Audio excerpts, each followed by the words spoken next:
Sarà un po' dura, ma dovrò spiegargli che purtroppo Tommaso non lo potranno più vedere. E secondo me sarà un momento abbastanza difficile per loro, perché erano molto, c'era questo attaccamento con questo ragazzo. Un compito gravoso, quello che si trova ad affrontare Giuseppe Dall'Armellina, che fino alla scorsa settimana ha lavorato come volontario al fianco di Tommaso Corazza alla Caritas di Conegliano. Dall'Armellina dovrà spiegare ai bambini, che da settembre erano seguiti nel doposcuola dal 18enne di Vittorio Veneto, che il loro amico non c'è più. Un ragazzo, devo dire, fantastico, dotato di una forte empatia. Capiva quando questi erano in difficoltà, non solo dal punto di vista scolastico, ma anche dal punto di vista proprio fisico. E lui si alzava, se li portava in cortile a giocare, poi li riportava su.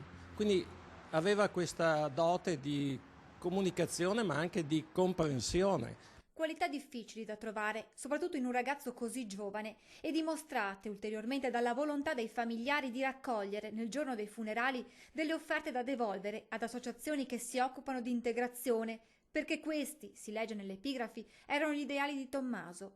Giovedì pomeriggio alle 15 nella cattedrale di Vittorio Veneto ci saranno anche i volontari della Caritas a dare l'ultimo saluto al 18enne.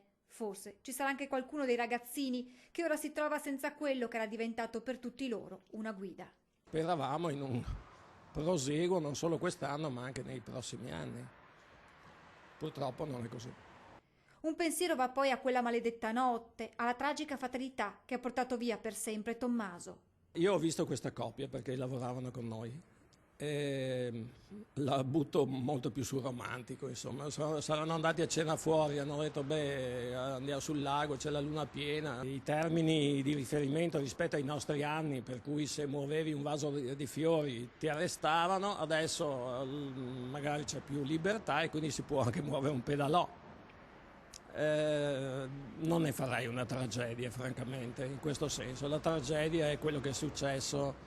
Le ultime parole sono rivolte alla fidanzatina di Tommaso, che spesso lo aveva accompagnato alla Caritas. Lei conosce i bambini, sa dove siamo, dice Dall'Armellina.